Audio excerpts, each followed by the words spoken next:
Today, we'll delve into one of the Ten Commandments, specifically Exodus 20 verse 7. You shall not take the name of the Lord your God in vain, for the Lord will not hold him guiltless, who takes his name in vain.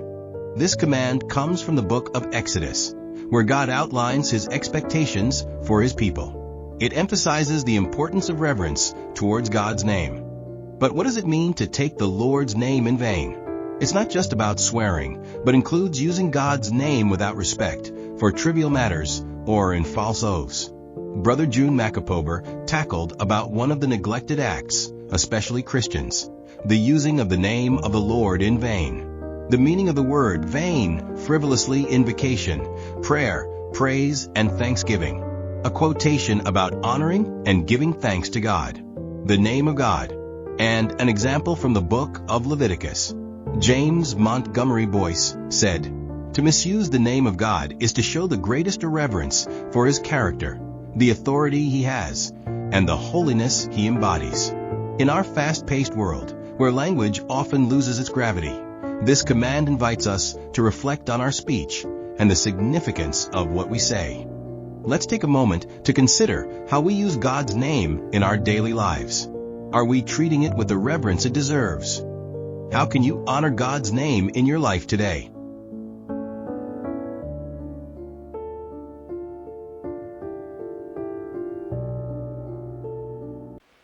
The true employment of the name of God is confined to invocation, prayer, pagdayaw, kag pagpasalamat. Amo ni ang gitawag diri sini ang ngalan sa Ginoo aton ginagamit. Palakpakan nato na Ginoo. Amo na gapaandam gid ang Ginoo nga hindi nimo paggamiton, hindi nimo pag-imisyos ang ngalan sa Ginoo. Nga kung padayonon naton, which from a pure and grateful believing heart. The natural and sinful heart is very liable to transgress this command, and therefore it is solemnly enforced by the threat from God. Will not hold him guiltless or live unpunished.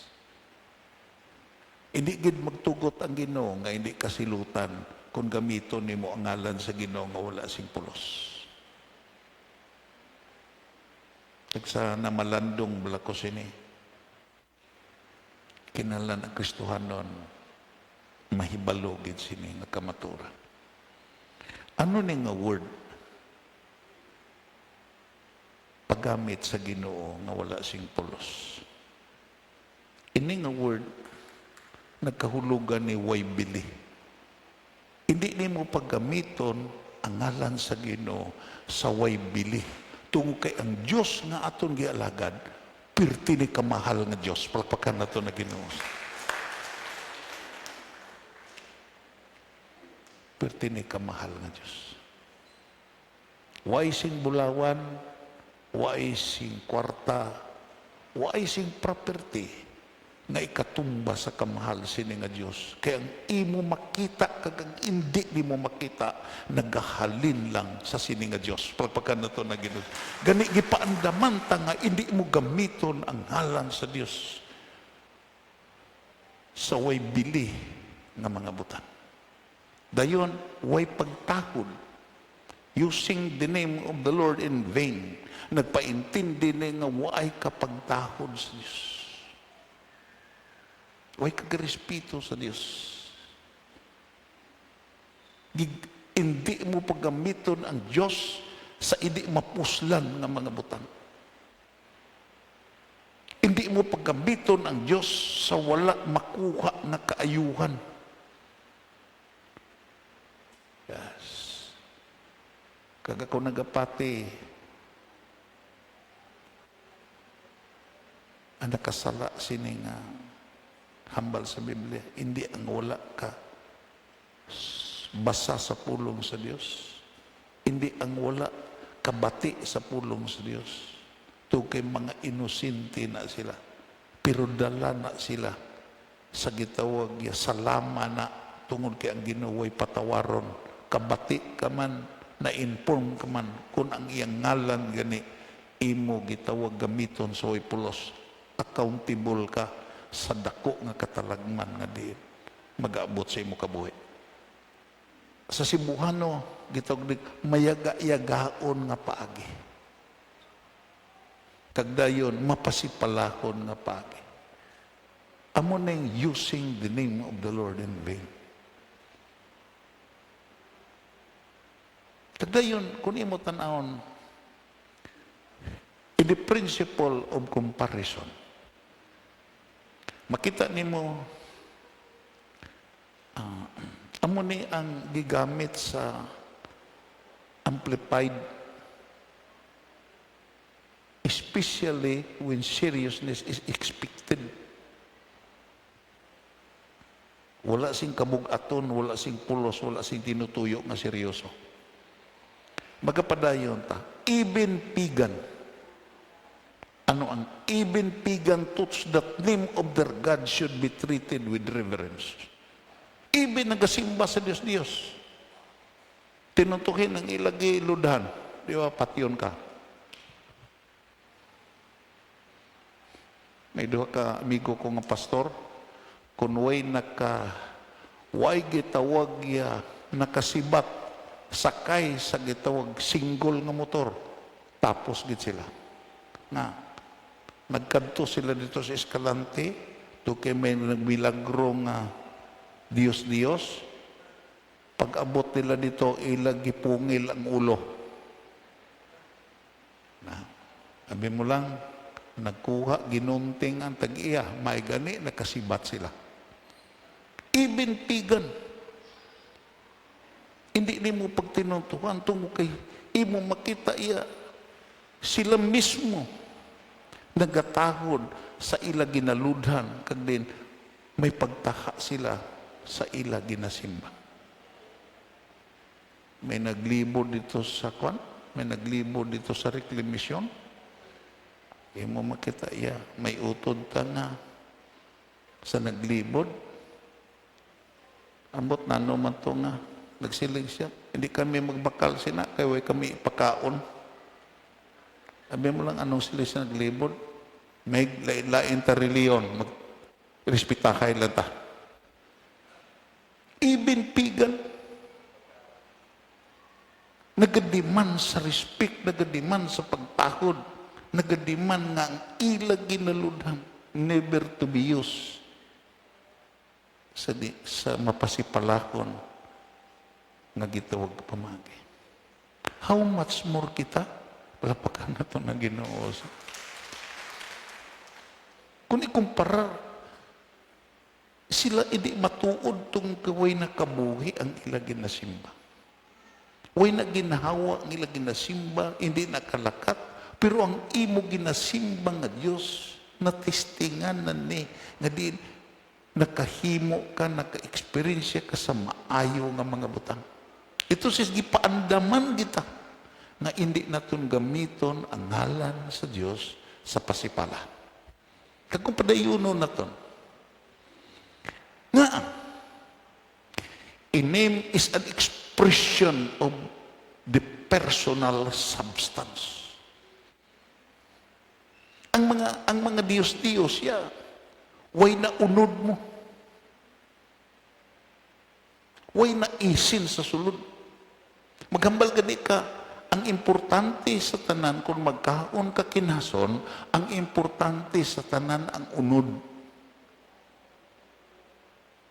Ang tukibaya, hilimuon lana nga apog ka ginakuan lana, ginahimo na nga apog kag amo nang ginasakot sa mga tao nga gamama. Ang unod gid. Amo na nga maisa ka kuan sa kaladlawan ng istorya, nagsiling siya. Dok, naglain ni akong tiyan, kaya nakakaon ko kinason. Siling, doktor, anong unod sa kinason? Siya, way na ko nakwandok, kay hasta to kibag, akong gitulon. the essence of the personality of God. Tandaan tani, an exhibition of essential character of God's name. Amo na nga kung ikaw magtapik sini nga Diyos, hindi lang kay outward ni. Hindi lang ngalan-ngalan ni. Ang iyang ngalan, imo makita, nag-reveal na sa iya karakter, sa iya gahom, kag sa iya personalidad. Palakpakan na ito na Ginoo sa ni. Amo na nga, ang gitog mga scholar nga mga Hudyo, even, gitawag di siya tetragrammaton. YHWH. Amo na nga, ang mga saksi ni Yuba mangisugid nga ngalan sa Dios si Yuba. Amo na nga sa reasoning in the scriptures, may gitawag yung ma-elder sila nga nagkitaay kami. Sa reasoning in the scriptures, way sa kahibalo nga may kopya ko sa reasoning in the scriptures. Kaya giululuhan ginakon akong amigo nga gitawag saksi ni Yuba nga gibakal ginakon bisan tama kamahal. Kaysa saksi ni Yuba, way ka padaog. Ikaw nga born again, ikaw nga baptist, kunoy ka gatuon, ikaw nga Pentecostal, lasakon ka sa saksi ni Yuba. Nga, sila may manual nga gamay-gamay lang sini nga libro. Gitawag na reasoning in the scriptures. Kung magkitaay ka mo, gitawag Mormons man, Katoliko man, gikuan na, gi-arrange na. Pag siling ni mo nga born again ka, may adto na dito. Questionon ka. Questionon ka nila. Isa ka question dito, born again ka na, nga ari ka pas kalibutan, di ka pa espiritu. Nagpaintindi, may mga kuwan na dito, kung baptist ka, may ara na. May argumento na sila. Pero isa ka butang amo ni, sa naghisgot kami sining tetragrammaton, ining YHWH. Kaya ang ngalan sa Diyos, amo ni mo. Dito sa Hebrew, gitawag ng YHWH. Waay ni vowels. Kung waay gani vowels, konsonant lang tanan, kutungo kay ang YHWH, konsonant lang na, hindi mo na mabasa. Gitawag na sa tetragrammaton. Amo na nga ang mga gitawag, ang mga scholar, gibutangan og bawel. Makakita ka sa Restoration Bible, makita nimo ang word nga Yahweh. Sa gitawag yang ang mga saksi ni Yuba, nag-upod sa 70 theologians nga gibutangan ang way gibutangan jay, gibutang Yuba. Pero hindi na nga sa tradisyon sa Hudyo, waay ni ginamit lang nila, giisla ni Adonai. Amo na nga sa Mupats Bible, giisla ni eternal. Ang way katapusan nga Diyos. Giisla ni Ginoo.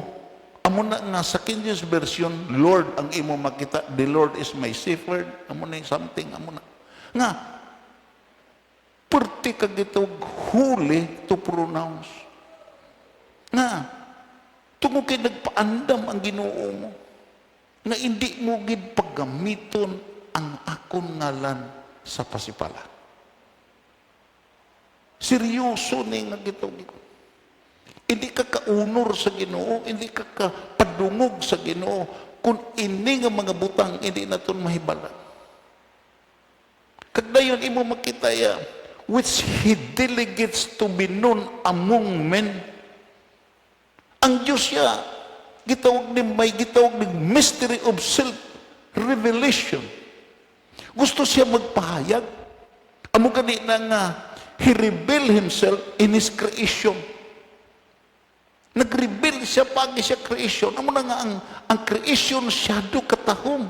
Tungod kay imo makita ang creation nagpatalupangod na nga ang Dios nga imo gialagaran, the creator of the universe, isa ka matahom nga Dios. Prapakan nato na Ginoo. Amo na nga kung imo makita representahan nimo ang Dios sa laway, hindi ni amo. Amo na nga ano katahom sa Dios, amo po na ang kalaway di Satanas. Tung kay si Satanas ya, imo makita iya. Kung imo lang taon niya, opposite na sa Diyos. Agud mahibalan nga opposite na siya, gibutangan siya ikog, gibutangan siya sungay, bisan way siya sungay kag ikog. Kay si Satanas mismo, hindi na laway nga tinuga. Tahom na siya nga tinuga. Isaias 28, Ezekiel Kapitulo 14, imo makita nagpaintindi na nga dito na sa mountain of God, kag siya ang pinakatahong nga tinuga. Pero sa dira nga nangin, nagbato sa Ginoo, nangin opposite ang iya hitsura, agud ma-identify siya nga opposition sa Dios. To kay ang Diyos siya matahom ni nga Diyos. He revealed himself in you. Makita nimo, abi mo lang, kung magtuon ka sa nityor, mga kauturan, makita mo ang kinaiya sa nagtuga. Everybody say amen. Ano kinaiya sa nagtuga? Hindi siya kung kaisaan nagpulos sa iya abilidad kag sa iya gitawag iya kapasidad. Lantaw gituga niya ang adlaw. Ano ang purpose sa adlaw? Agud nga masanagan ta? Agud nga imo makita magtubo ang atong tanom? Agud mapatay ang kagaw? Pagi siya silak. Ito si subong sina Diyos, nag-exist siya para sa aton. Pagpakan na ito na Ginoo. Amo na nga kung maintindihan mo ang Diyos, hindi matabo, hindi ka magpasalamat. Ang nature, the revelation of nature, makita nimo si Atinuga, ano ang iya kinaya.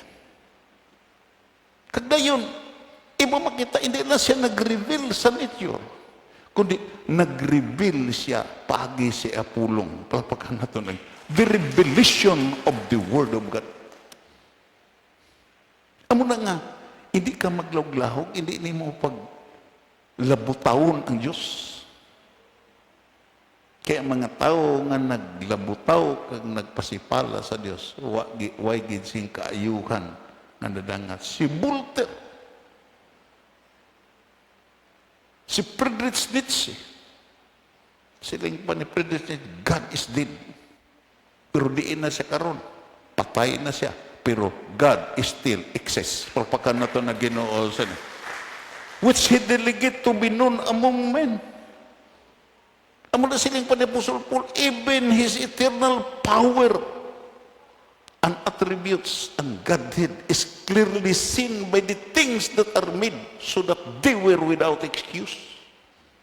Makita sa mga buta nga din niya gintuga agad ang tao, hindi nakapamaliban. Kagdayon, his character and compassion is especially displayed in his word. Amo na ang Diyos. Amo na purti katahom ni nga Diyos.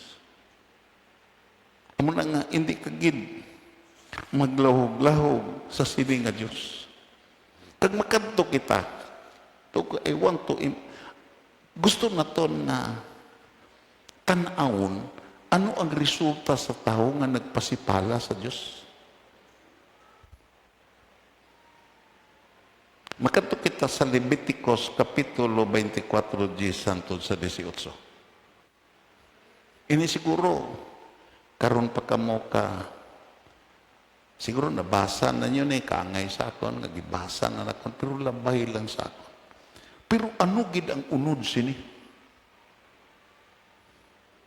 Na related ni, amo ning kwaon kung gusto kita magrespeto sa Dios. Amo ning kiharon kung gusto kita magpadungog sa Dios. Amo ni ang kwaon sa aton hunahuna, sa aton espiritu, kag sa aton pamatasan kung gusto kita makapahimaya sa Dios.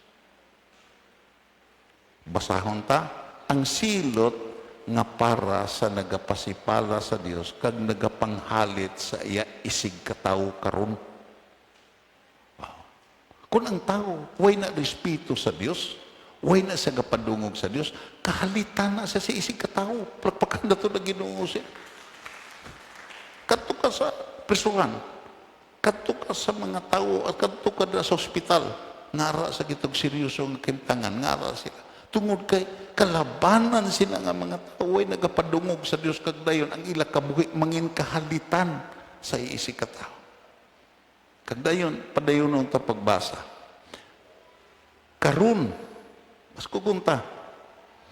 May isa ka tawo nga ang iya amay Ehiptohanon kag ang iya iloy Israelinon. Ang ngalan sa iloy amo si Solomet nga anak ni Dibre nga halin sa tribo ni Dan. Mistiso ni, mistiso Ehiptohanon, mistiso Hudiyo. Ari, nagpakig-away ini nga tao sa isa ka Israelinon dito sa kampo. Kaya dito ni sila, nag-travel ni sila, mo ni sila gitog the mixed multitude. Kagdayon kama, basahon ta, kagin pasipalahan niya ang ngalan sang Ginoo. Tandaan ninyo niya, na imo makita, ang iya kontra tao lang, gidala niya ang Ginoo. Halong kita. Posible nga ang imo kontra tao, imo dalon ang iya gisimba. Everybody say amen. Everybody say amen. Imo, iintra ang iya gisimba. Alagad mo na sa Ginoo na, amo madyapo na nga sa lawayon mo na. Imo pasipalahan ang iya ginasimba. Irpul kagad sila. Kaya may mga tao nga tungod sa iya batasan na pasipalahan ang Diyos. Everybody say amen. Na nga siling panibradyan, nagmahay ang tagadaga. Nga nagkadto ka mo kay Elias. Si Elias kudri sa daga. Nagpulaw-pulaw pa ka mo. Ari ko sa daga. Si Elias ko nga nagkadto pa ka mo dito. Hindi bla-bla dyan? Nga? Amo nang mag-away, iintra ang Ginoo.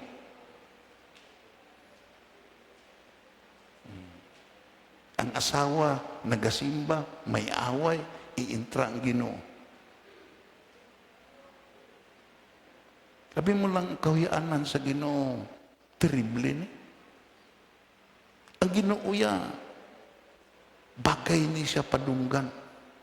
Pero kung kaisa ang Ginoo nagmahay mo, paagi sa kinaiya sa akon mga katawan, nahuyan ko atubangan sa mga hindi. Everybody say. Anong mapadunggan ba lang Ginoo kung ikaw ya masugata ka sa unbeliever nga 3 ang imo abante, 5 ang imo atras? Hindi. Pero we must be careful. Ini siya nakakita lang ni away. Ni nga tao nga Ehiptohanon, giintra niya ang Ginoo. Kagin pasipalahan niya ang ngalan sa Ginoo. Ha? Gani gindala nila siya kay Moises. Damo nagkabati. Tani ang iya gi buyayaw lang, ang kitawag ang iya lang kontra. Pero nga ang Diyos nga diin, imo makita siya kontra kag sa iya Diyos man, iya gindala. Kagin priso nila siya. Kaya mo lang.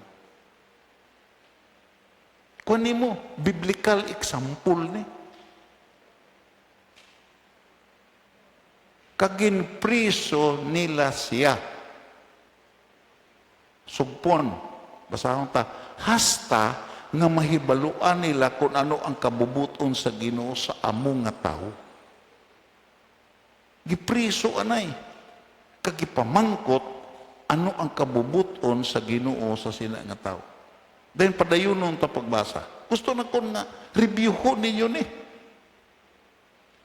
Hindi kayo mamati lang ka mo sa akon, kundi review.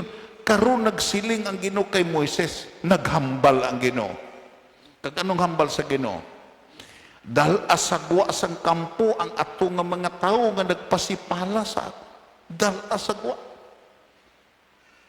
Ang tanan nga nakabati sa iya pagpasipala, magtungtong sang ila ulo, sa ila kamot sa iya ulo, sa pagpamatuod nga may salabton siya.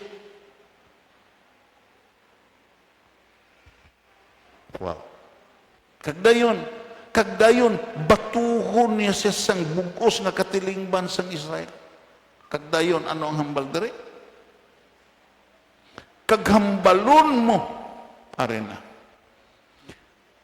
Aton basahon, kaghambalon mo ang mga Israelinon, nga ang bisan sino sa ilang, sa ila, kag sa mga hindi Israelinon, no exemption sining suko. Nga nag-star upod sa ila nga magyaguta sa akon, magpasipala sa akon ngalan, may salabton pagpakan na to na Ginoo siya. Kag kinahanglan nga batuhon siya sang bugos nga katilingban hasta mapatay. Ining gitawag ining nga bersikulo, tandaan mo ni. Sang una nga panahon, insigida dayon ang silot. Kita nimo immediate ha. Mamangkot ka mo, Bradyan. Ano man karon? And that is the question. Kagdayon, amo ni ang pamangkot sa madamo ng mga tao nga nagabasa sa Biblia. Sa una, immediate karon ang Ginoo ya tungod kay grasya siya. May gitawag yan nga time element. Pero mas kulba pa ang silot sa palabuton kaysa sining nga silot. Nga, kung imo lang taon, bato lang ni, pero imo makita iyan nga. Ang silot sa mga tao nga din imo makita. Nagkakumitar sini kagway naghinulsul, imo makita. Ang linaw nga kalayo kag asupre nga mo ikaduha nga kamatay. Ito sis, makita nimo diri ang pinaka-importante nga lesson. Nga diin imo makita ang gitog, ang pinalidad immediate, pero sa sining katapusan sa kapanahonan may mga butang nga giinat sa Ginoo, gihatagan sing time element agon nga ang tao makapasiguli kag hindi masilutan sa sini nga gitawag kasalanan. Anong hambal ni Jesus? Ang bisan sino nga pulong, idol nga words, way pulos nga pulong, nga gipamulong sa mga tao sa sining nga panag-on, imo makita, manabat siya sa palabuton. Ining nga word ni Jesus, nagpaintindi ni number one, sa gitawag yung vertical nga dimension nga ang mga pulong nga imo gihambal nga hindi na makapalipay sa Dios kag sa horizontal nga dimension nga diin giintra nimo ang Dios imo makita manabat ka sini pero pasalamat ta nga gihatagan ta sing tiniun sa Ginoo nga makarealisar ta nga kung may panahon pa makahinulsul ta kag makapanumbalik ta sa Ginoo tungod kay ang Ginoo ya maluluyon sa sining katapusan sa kapanahon. Kay kung pariha pas sa panahon sa Israel damo na ang nagkalamatay. Amo na ang Ginoo hindi siya uyaya siya saan. Tandaan tani. Hindi siya uyaya siya, pero gusto siya na din ang tagsa katao, hindi malaglag, kundi makabaton gid sa kaluwasan. Amo na nga kung kita nagkabuhi karon sa sining nga panagkon, kagdayon, the true employment of the name of God is confined for invocation. Ano ka nang meaning sa invocation? Refers to prayer or request for God's presence. Wow. Ang purpose gali sa ngalan sa Ginoo, nagkahulugan ni refers to prayer or request for God's presence. Di imo pasipalahan. Imo labutaon. Ang mga balaan nga mga butang. Natuwa bala na sa when I was a left Jesus hired, tungod kay namian ko mamati sinang kanto-kanto lang nga debate sa plaza. Duwa ang service dito. Sa morning service, dayon imo makita sa afternoon service. Sa afternoon service, may medical mission na. Ako na ang ga-assist kay doktora sa pagpasulod sa mga taong na gitawag iya konsultahon. Kag sa pagkatapos sa service, i-distributan na bulong. Pagkatapos niya konsulta, hindi na ko magtambong sa service dito sa babaw sa Radio Trompa. Adto na ko dito sa tanan nga hindi na makapalipay sa Diyos. Na, gadala Biblia pero sigarilyo ang marker. Sigarilyo ang marker. Bisan, way na mati at babaw sa kahoy gawali. Tanan nga yao kag yaga-yaga, tanan nga pagpasipala. Isakto siling ni Basel sa dito siya may nagwali kuno nga nagsiling ang dugo ni Ginoo amo ni magatinlo sa aton mga sala. May nagbahayaw kuno, hindi ko magpati sina dugo makatinlo lang sana ya. Lang sana. Ako di ko pahuga sa dugo lang sana ya. Tanan nga klase sa pag maltratar sa pulong sa Dios kag sa ngalan sa Ginoo. Nga, ang ngalan sa Ginoo refers to prayer or request for God's presence. Nga, ang presensya lang sa Ginoo ang makapaumpaw sa aton pagpakan nato na Ginoo. Ining aton pulong nga napamatian useless ni kung hindi mag-upod ang Ginoo nga amo ang naghambal sini palpakan nato na Ginoo. Hindi ni useless. Di mo na nga ang mga theologian gapati sa word nga logos kagapati sa word nga rima. Ano ning word nga logos? It is merely a written word. Imo na. Pero kung ang written word nga imo gisagulo, like for instance, imo gisagulo, panahon sa gitawag ya problema mo sa imo kabuhi, panahon sa balatian. Example, imo makita iya, by His stripe, you are healed. Pagi siya mga labon, ginaayo ka mo. Pero kung ina nga word gani, hikuton sa balang espiritu, hindi na iya sa iban, kundi imo na tukay ma-experiensyahan mo gid ang pulong sa Dios kung iniupdan sa balaan ng espiritu. Palpakan na ito na Ginoo. Para sistema sina, imo makita, my God will supply all your needs. All your needs according to His riches in glory by Christ Jesus. Pero kung ina sa uluhon mo, kag updan na gani sa balaan ng espiritu, kag kinasingkasing ang imo pagpangamuyo sa presensya sa Dios, hindi na my God will supply all your needs. Kundi, my God will supply my personal needs. Pagpakan na ton, imo na na ya. Imo na na. Amo na nga ang word nga invocation refers to prayer or request for God's presence, guidance or blessing. Amo na nga kasi sa gitawag programa, even sa mga siyudad, may word invocation. Pangamuyo sa pakikupod sa Diyos. Ito sis, gapangamuyo ta nga updanta sa Dios. Pagpakan na ito na Ginoo. Amo ning purpose sa ngalan sa Ginoo. Amo na nga ga-aware gid ang Ginoo nga indi gid gamito nimo soy pulos. Kag dayon ano ning gitawag prayer ato na hibalan. Spiritual communication with God. Kado katahom sa gihatag sa kahulugan sa aton gitawag ito. Open involving praise, confession, thanksgiving, or request. Amo nang dira sini ginagamit ang ngalan sa Ginoo.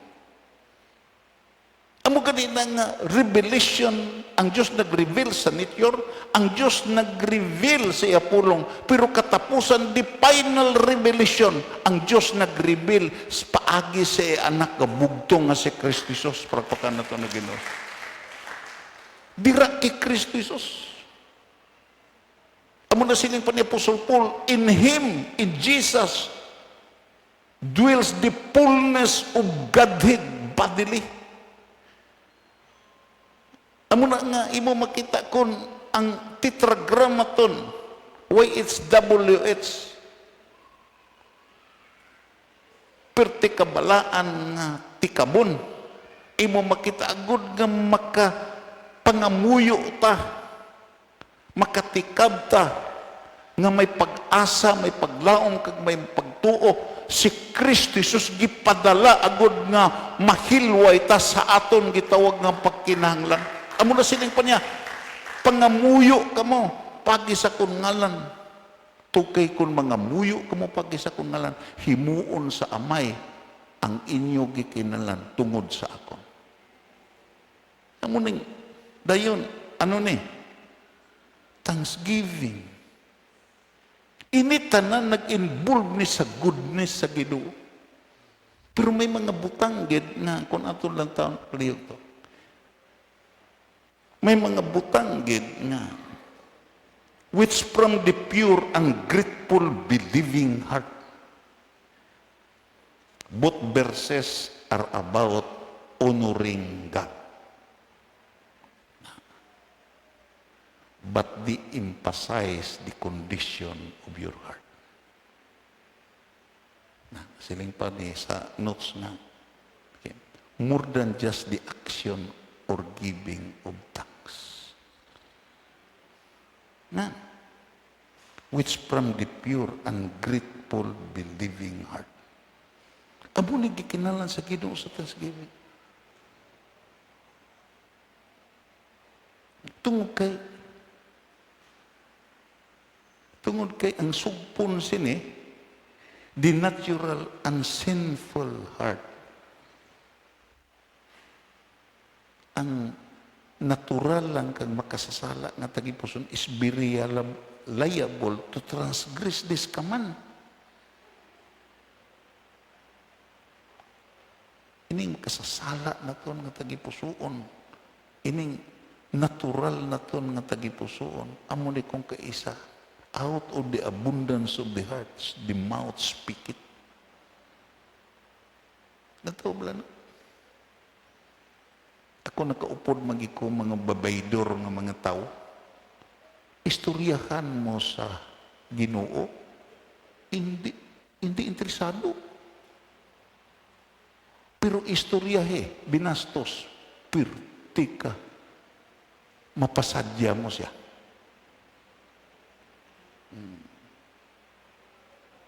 Mga tao nga din imo makita iya, mga negosyante nga way Diyos,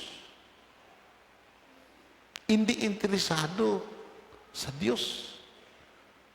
Tungod kay ako nakita, ang ilagi interesan, the color of money.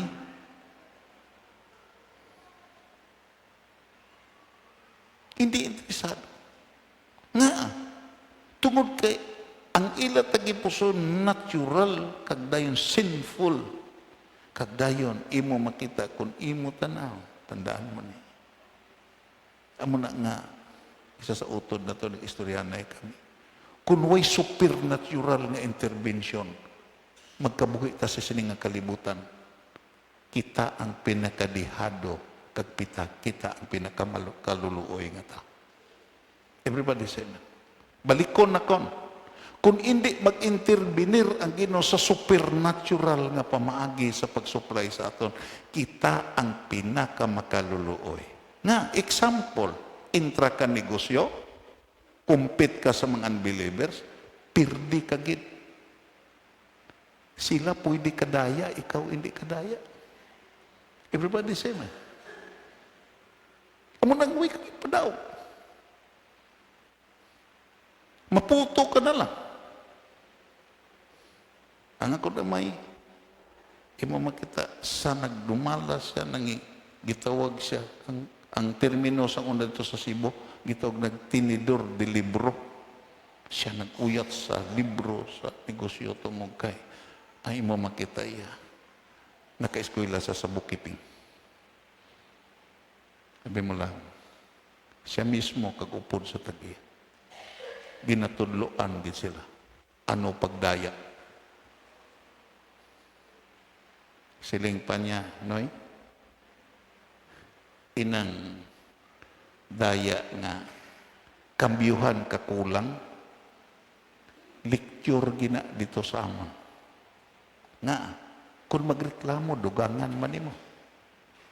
Pero kung dangag siya, pagdawat sa sinsilyo, lakat sa dayon, okay na. Ganan siya na.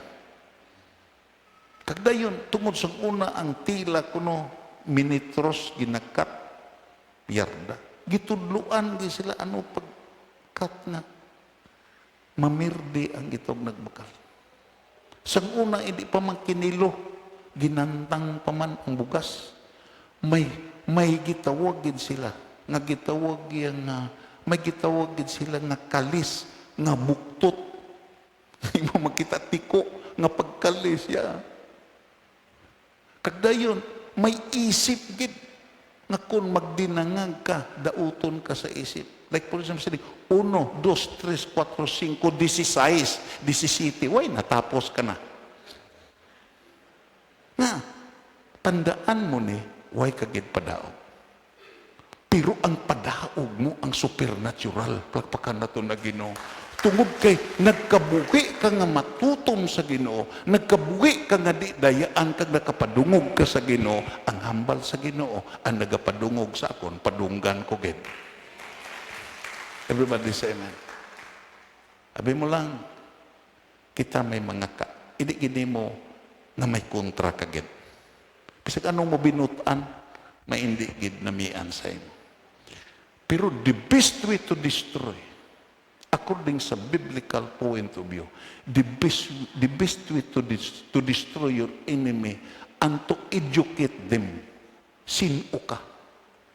Ipakita mo, giano ka pagsagod sa Diyos. Pagpakan na ito na Ginoo. Giano ka pag-supply sa Diyos. Giano ka pagpanalangin sa Diyos. Tungod kay imo makita ang pag-experience sila nga mga butang, bastante na nga magkumbinsi sa ila nga waay kagasalig sa imo kaugalingon, pareha sa ila nga gasalig sa ila abilidad, gasalig sa ila edukasyon, gasalig sa ila mahimo, kumbensihon nimo sila nga may Diyos ka nga gisaligan nga kapable sa pagpanalangin sa imo. Everybody say na damo ta nakakaon sa buriring. Nga. Sa namati ko, sa nagkaon kami. Nagpauli ko, I become wiser. Nga ang Diyos gali nga magpagamit. Ang tao gali nga magpagamit sa Ginoo, hindi ganyan pagpabayan. Pagpakan na ito na Ginoo. Everybody say amen. Nagpauli ko sa balay. Nagdala ko sa buriring. 2 kadlaw kinauna is muriring, way na ubos. Ang nagpaindi-indi pagkaon sa muriring. Dako pagkaon sa akon. Nakumbinsi ko. Na kung ang tao, tandaan ninyo, I would like to say it with honesty. Kung ang tao gapalibog lang sa pag-alagad, ano niya alagaron ang Ginoo, nga mapadunggan ang Ginoo, marespeto ang Ginoo, kag mahimaya ang Ginoo. Ang Diyos galiya, gapalibog po, ano siya nga hindi siya mapabayan at ubangan sa katilingban. Kaya kung mapabayaan siya, mahuwian ang Ginoo. Everybody say amen. Mahuwian ang Ginoo. Ako nagpati. Even myself in crisis sa uma. Ang akong gipadludumalan, daw negative na, noy. Way na ni. Way man tao. Nga, may ideya. May ideya nga, isprihan. Kadtukos crown. Siling ang crown, tagiya sa crown chemical. Ano nga variety, sir? Inko 99. Sir, kung gusto ka nga, may mahagdaw ka pa, hindi gid pag-spray. Hindi na kasustain sa chemical mapatay na upod sa sagbot. May tao. Pero, ang Ginoo gid magpabaya. Ako nagapati. Kung sa imo palibot, way na magbulig, imo parente way nagabulig, gaasa nang itumo ka, may mga tao gid nga diin.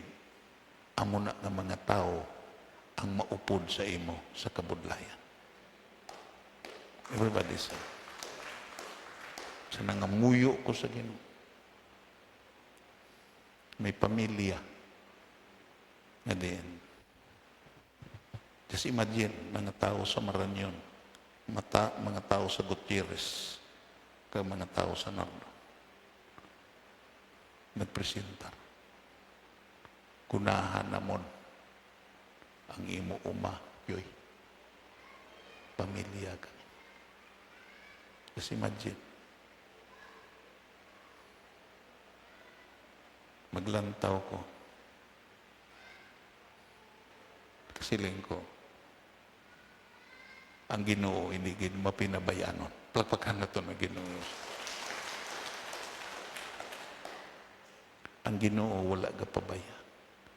Nakakita sa imo pagkinahanglan. Ining goodness sa Ginoo. Amo na nga, sirahon ko ni sa isa ka true to life story nga akong gidala ang gitawag yang history book. Na-bless ko sini nga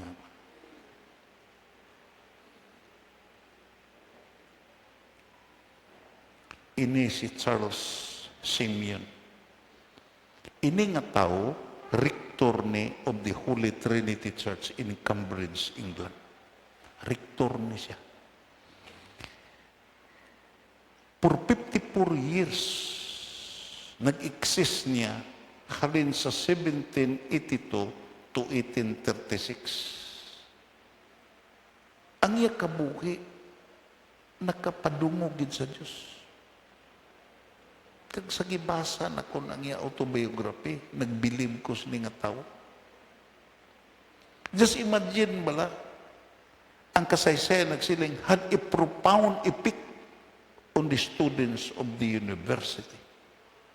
Ang iya gitawag pagkakristono nagtugas yung profound effect.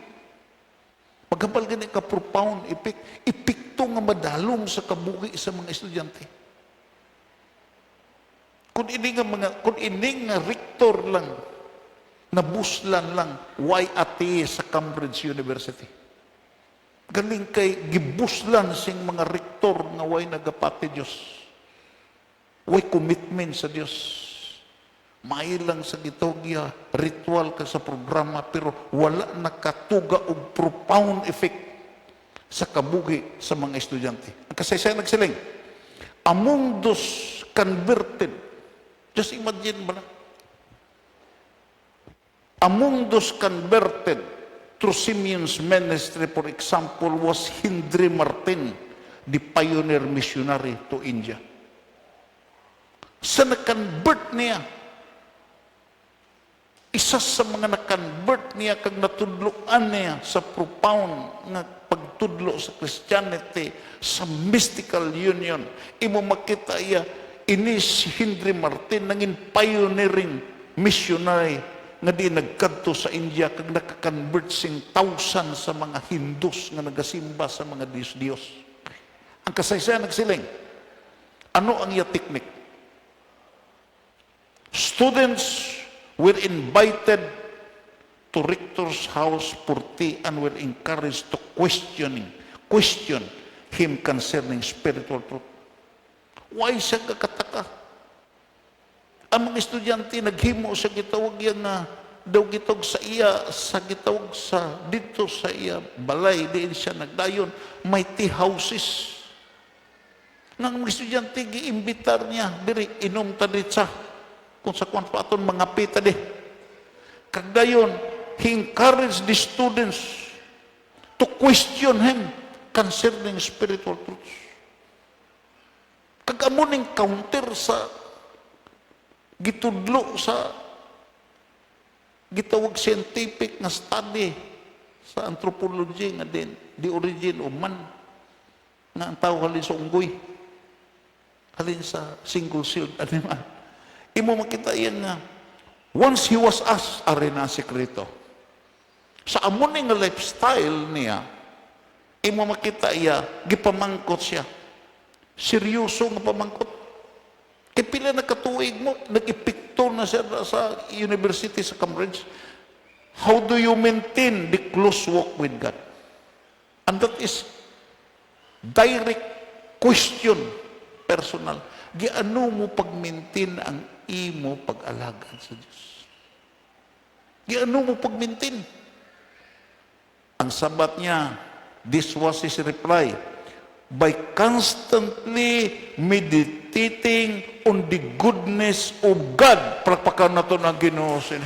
Nakasustenir ko tungo kay adlaw,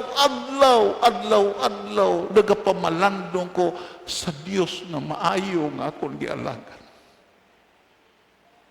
Tusis ko ng isa katao gali, adlaw mamalandong sa kaayo sa Dios. Amuning makapabiya sa iya sa paghimo sing kasalanan. Palakpakan na ito ng Ginoo. Kagdayon, ang sugpon diri sa siling nga kasaysayan of God. Siling pa niya, constantly meditating on the goodness of God and on our great deliverance from that punishment with our sin deserve. Wow. Hindi lang ko nagapamalandong sa gitawag kaayo sa Ginoo, kundi nagapamalandong pugo sa gitawag kadako sa grasya nga iya ginhimo, nagihilway ko niya sa sala nga di naggapo sa akon sa pila ka katuigan. Kabalo siya nga isa sa mga nakapaakig sa Dios ang sala. Kagdayon na malandong siya nga din kung wala ang kaayo sa Ginoo, hindi ko mahilway sa sala. Kagdayon siling pa niya diri, keeping both of this in mind, ining duha ka principle, goodness of God kag deliverance from sin. Siling pa niya, we shall find ourselves advancing on our course. We shall feel the presence of God. Palakpakan na ito na Ginoo. Sa siling nga pagpamalandong sa kaayo sa Ginoo, kagdayon sa pagpinsar sa kabalaslan na kung sa Dios nga ginhilway ko halin sa kasalanan kakalautan, mabatyagan na kung pirmi ang presensya sa Dios. Palakpakan na ito na Ginoo. Mabatyagan na kung sa sulod ang itawag tumalagsaon na pagpagod, pagrespeto, kag paghimaya sa Dios. Ayun siling pa niya dire, kung imo lang taon, we shall experience, makita, halin sa duha ka principle, sa goodness sa Ginoo kag pagpasalamat, nagihilway sa kasalanan, mabatyagan niya ang presensya sa Dios, kag sa mabatyagan niya ang presensya sa Dios, na-experiensyahan niya ang gugma sa Dios. Pagbakan na ito na Ginoo. When the presence of God is presence in the life of a certain man, makabatyagan gali niya nga gadungag ang iya pagigugma sa Dios. Dayon siling pa niya dire, we shall live in the enjoyment of His favor. Kag dira sina nagakabuhi ko nga naga-enjoy ko sa iya pabor. Kag dayon, in the hope of His grace, meditation is the grand means of our growth and grace. Wow. Pirti katahong nga sa dira gali nga maminsar ka pirmi sa tayo sa Ginoo, kag maglantaw ka sa nagligat, yano ka paghilway sa Dios sa imo kasalanan. Kag dayon, mabatyagan mo ang presensya niya. Kag sa mabatyagan mo ang presensya niya, ang imo paghigugma sa Ginoo magadungag para sa iya. Kag kung magadungag na gani ang paghigugma mo sa Dios sa iya, hindi mabudlay ang pagbiya sa sala. Papakan nato na Ginoo. Tawag na, kung ikaw maghigugma sa isa ka tawo, may pangayoon na siya nga imo gid ihatag. Kag hindi lang kay pangayoon, kung igapinsar ka, ano ang imo ihatag? Ano ang makapalipay sa iya? Di kung maghigugma ka sa Dios, maminsar ka, ano makapalipay sa Dios? Kung ang makapalipay sa Dios, ang principle of generosity, hindi ka mabudlayan. Tungkol kay kung may paghigugma kaya, hindi ka mabudlayan. Ang pagpangabudlay, pagsakripisyo sa ihilikuton, hindi ni mabudlay. Kung may paghigugma ka saya. Balik ko na kon in konklusyon. Datong hambal na kon sa nagligad bala. May duha ka mag-utod nga nangahoy sa lasang. Pagpangahoy sa lasang, sa nagadir sila, nagtapas sila, napilas, naigo sa wasay ang tiil sa iyaw. Di na ko napilas. Hindi nakalakap. Masugot kag sa hindi, iyagid kulhon, iyagid pasanon agon maka guwa sa sila sa lasak. To make the long story short, ang pilas sa tiil, gibukusan sing hugot, nga hindi na magsigitulo ang dugo. Gipasan niya ang iya utod. Kag ang pinakasubo mo ni, dako katama ang iya utod, kaysa iya nga nagpasaan. Kasi pagguwa nila sa lasang agi sila, gapon siya, gahapo-hapo siya nga makahingagaw gid sa diin ang makasabululngan. Agi siya sa mga tao nga ga-istambay. Sabi mo lang, singgit ang mga tao. Ibutang na. Pangitain na gitawag ya. Pangitain na karusa. Pangitain na kargaan. Kagago sa imo. Gatumba-tumba ka. Bugat na ang imo gidala. Sabi mo lang, anong singgit sa mangod? Hindi ni bugat. Utod ko ni. Higugma ko ni. Dalong ko gini sa bulungan. Entonces, kung mga lagad, kagani nga, may paghigugma, hindi bugat, salamat eh. Mga lagad ka nga may paghigugma, hindi bugat ang prayer meeting. Kung mga lagad ka nga may paghigugma, hindi bugat, bisan pa ang pagpuasa. Hindi bugat ang pagsimba. Ito sis, kung nabugatan ka sa sininga mga butang, o sisaagid, kaya nagtahaw, hindi ang imo abilidad, ang nagtahaw mo sa imo, ang imo paghigugma sa Diyos. Magatindog ta.